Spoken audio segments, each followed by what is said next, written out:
জামায়াত সহ সমমনা ১০ দলের নির্বাচনী প্রচারের খবর জানাতে এই মুহূর্তে বার্তাকক্ষ থেকে আমাদের সাথে যোগ দিচ্ছেন সহকর্মী HM ইমরান।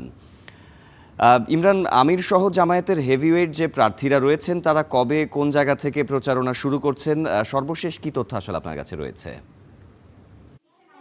নিশ্চয়ই জানেন যে আগামী ত্রয়োদশ জাতীয় সংসদ নির্বাচন আগামী 12ই ফেব্রুয়ারি অনুষ্ঠিত হতে যাচ্ছে।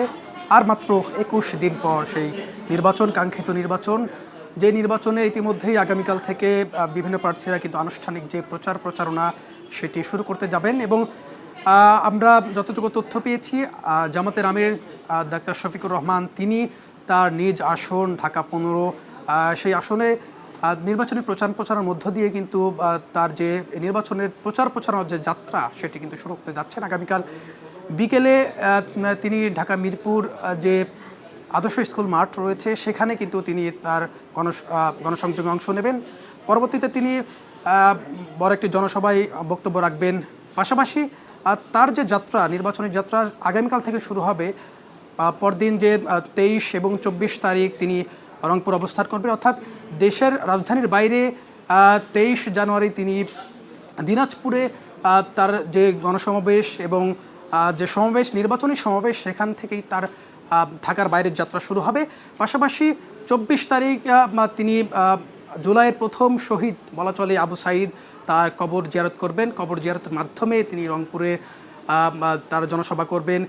এই যে আমিরের যে নির্বাচনী সফর সেটি কিন্তু একেবারেই নির্বাচনের আগ পর্যন্ত অনুষ্ঠিত হবে।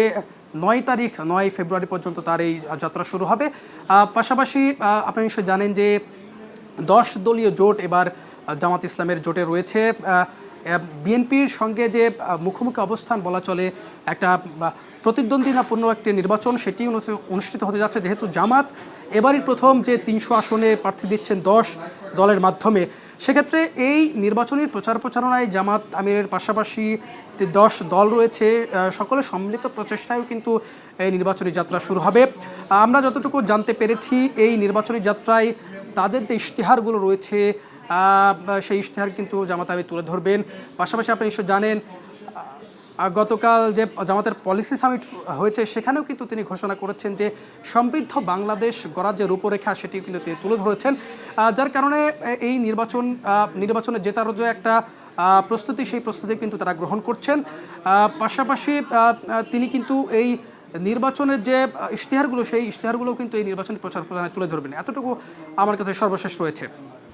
সহকর্মী HM ইমরান বার্তাকক্ষ থেকে জামায়াতের নির্বাচনী প্রচারণার খবর জানাচ্ছিলেন।